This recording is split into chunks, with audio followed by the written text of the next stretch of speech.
And the trending topic on X here, which is linked in the show notes, mentions that this could very well be a response to pressure from companies like DeepSeek. And we just mentioned on yesterday's episode the DeepSeek R1 reasoning model, which is entirely open source and entirely more affordable than OpenAI's O1 reasoning model, and performs similarly or even better in some cases to the O1 reasoning model. So very quickly, DeepSeek from China has become the open source leader, where OpenAI was initially supposed to be before going the profit route.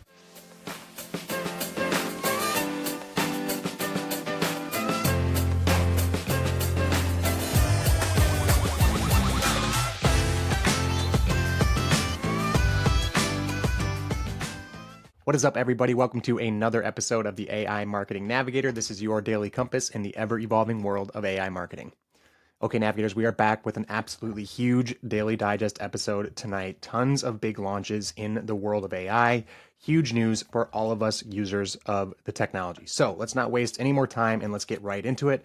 First things first, OpenAI has launched their Operator agent. So we have talked about Operator before, but this is an agentic AI system that's capable of performing web-based tasks with its own interactive browser interface. Of course, we have been waiting for Operator now amidst many conversations about AI agents, but this is a significant advancement in AI automation, especially because it comes from the company that's very quickly becoming synonymous with AI, and that is OpenAI. So the agent, well, somewhat limited still at this point, and we'll talk about some of its limitations, can interact with websites by typing, clicking, and scrolling just like a human would do. And it's actually powered by an entirely new model called the Computer Using Agent, the CUA, which combines the vision capabilities of GPT-4 with the advanced reasoning of O1 using reinforcement learning, which allows it to interpret and interact with the user interfaces and buttons and menus and text fields across the web.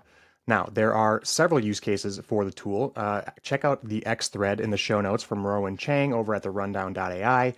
He had early access to the agent and tested out quite a few use cases, but the use cases are somewhat limited now, and that's to be expected. This is early days. They are in what they're calling the research preview, but the primary use cases are things like filling out forms, ordering groceries, scheduling vacations or trips, reserving meals, even creating memes. But like I said, there are some limitations to the sites and the technologies it's able to access and integrate with, which Rowan mentions in his thread as well.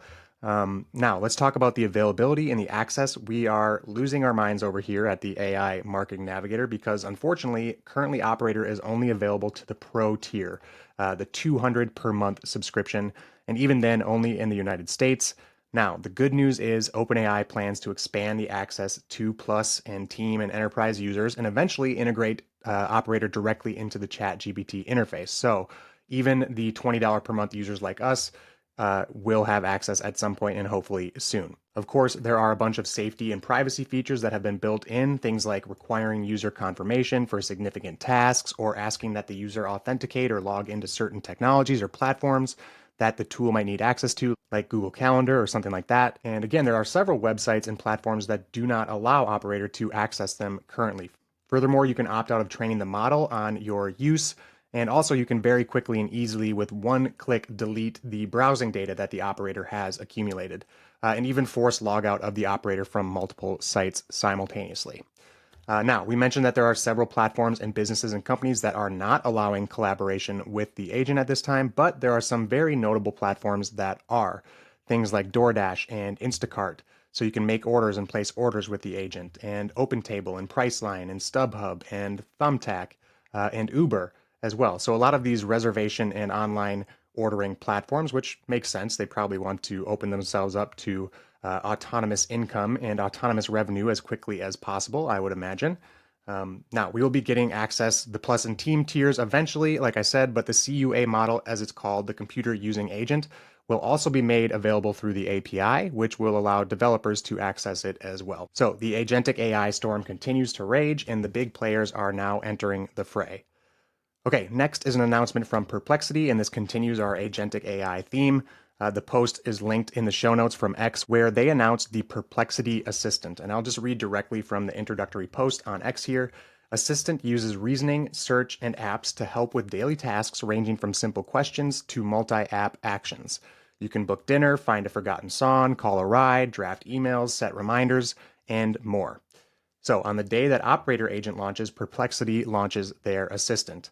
And they are continuing to be aggressive as far as launches go and trying to combat these bigger companies. And we talked about Perplexity's unique kind of market position and how I would definitely be feeling the pressure from these bigger AI companies if I were them, who are likely going to integrate the capabilities that Perplexity has directly into their existing platforms.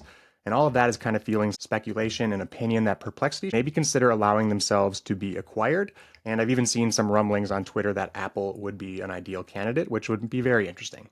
Anyway, so much like the operator agent, the Perplexity Assistant is going to be able to browse the web and complete tasks for you autonomously.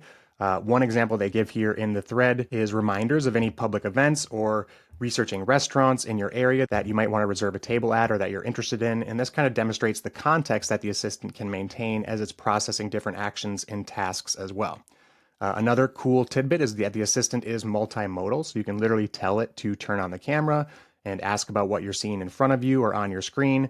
So we absolutely love that here on the AI Marketing Navigator. Love multimodal, love AI vision in these tools, and Perplexity has definitely been cooking a little bit with this assistant behind the scenes.